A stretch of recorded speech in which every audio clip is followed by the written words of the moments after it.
छे व करम्भस छे दावस्ताम दानवो सुतो। एक राजा हुआ पुराने जमाने में धनु।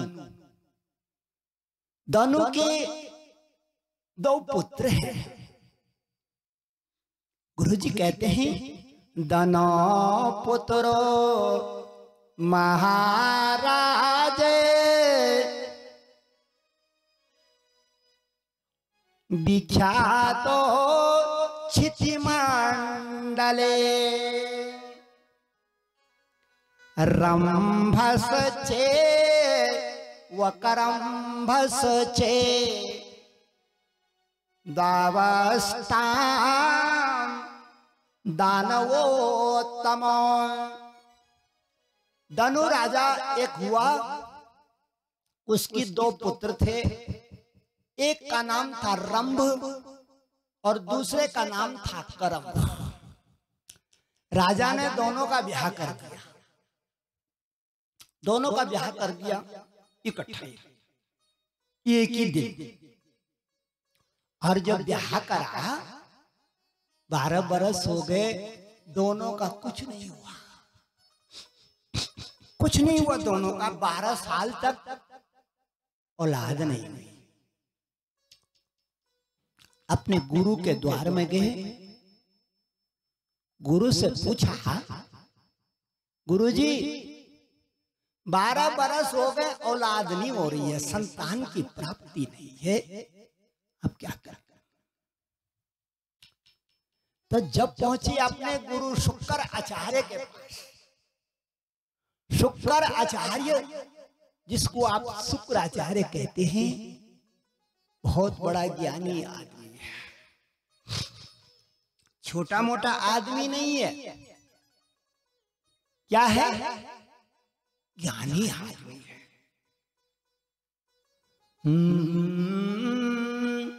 गुरुजी औलाद नहीं हो रही है, क्या करना चाहिए? गुरुजी ने कहा ऐसा करते हैं कि दोनों भाई तुम तपस्या करो।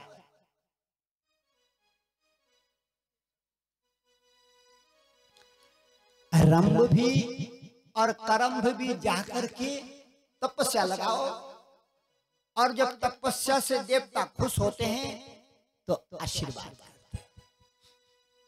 रंभ ने पूछा गुरुजी किस देवता को पूजूं? बेटा तू बड़ा है, तू बड़ा है, तू अग्नि नारायण को पूछ। छोटा करम्भ को कहा बेटा तू छोटा है, तू वरुण देवता को पूछ जल में। दोनों भाई अब कहां गए? सुनो मेरी बात।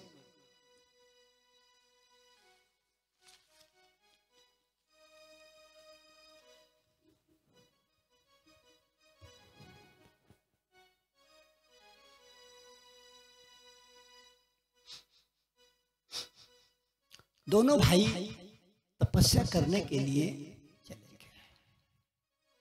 तो जो बड़ा भाई है रंभ, वो पीपल के पेड़ के नीचे बैठ गया, धुनी रमा के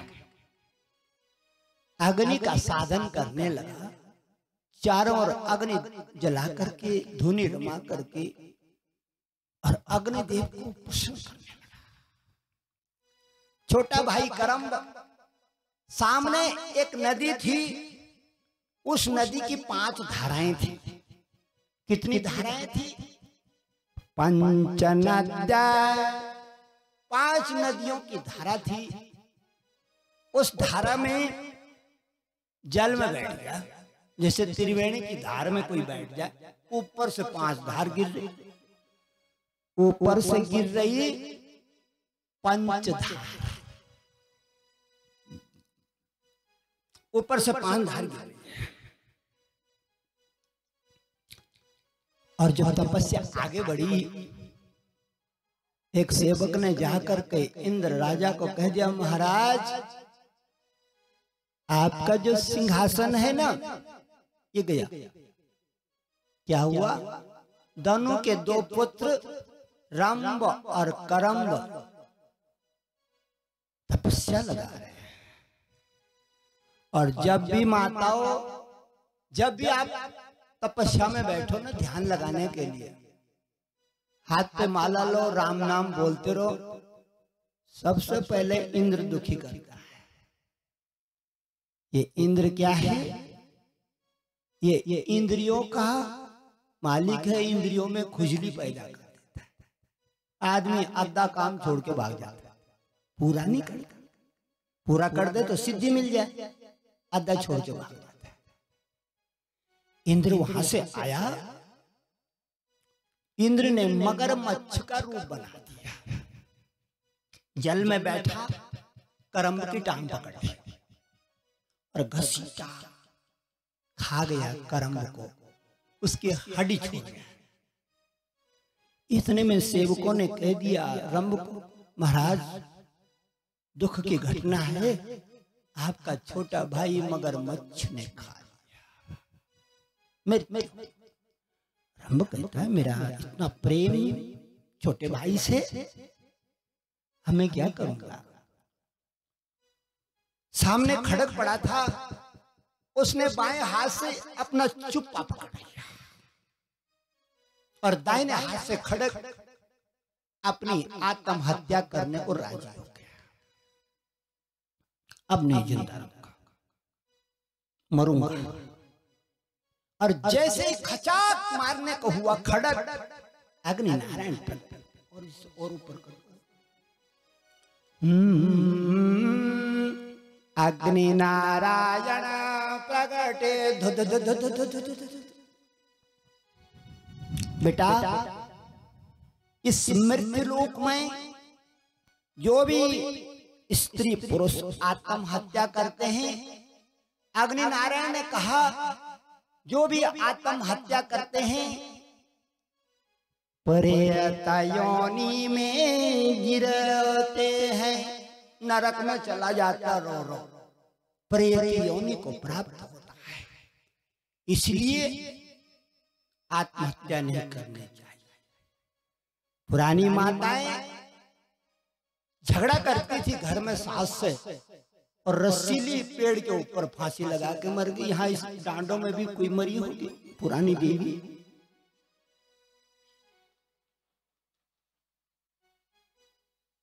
एक जगह कोई रिजोर्ट्स बना रहा था, वहां पर एक पेड़ था, उस पेड़ में एक कन्या ने फांसी लगाई थी, उसने वहां रिजोर्ट्स ही नहीं बनाने दिया। मेरे को भी बुलाया, मैंने कहा क्या हो गया? बोले ये पेड़ में कुछ गड़बड़ है। मैंने कहा कोई गड़बड़ नहीं है, इसमें किसी ने आत्महत्या करी है और उसके परमाणु अभी तक जिंदा है, उन लोगों को भगाते हैं, अभी तक जिंदा है उसके परमाणु। और जब आदमी मरता है ना बहनों, तब उसके प्राण आसानी से नहीं निकलते, और आत्महत्या तो तड़प तड़प के प्राण निकलते हैं। वो प्राणों की ऊर्जा चारों ओर खड़ी हो जाती है और दूसरे को तंग करती है।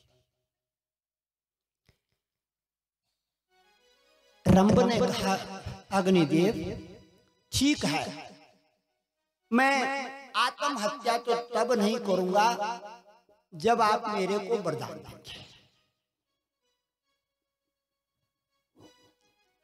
हाँ ठीक है पुत्र, मांग ले वरदान। अब वो जो रंभ राजा है वो कहता है मेरा छोटा भाई करम्ब तो मर गया, मैं अकेला रह गया घर में, अकेला हूं मैं, मेरे पिताजी राजा धनु हैं, मैं अकेला हूं। ये अग्नि देवता मेरे को एक पुत्र दे दो, एक पुत्र दे दो। लेकिन शर्त लगा रहा है, कैसा पुत्र देना? ऐरा गहरा नथु खैरा नहीं मांग रहा। हम लोग पुत्र तो मांगते हैं लेकिन शर्त नहीं लगाते कि कैसा पुत्र चाहिए। वो राजा रंभ शर्त लगा रहा है, ऐसा पुत्र देना अग्नि देवता जिसके अंदर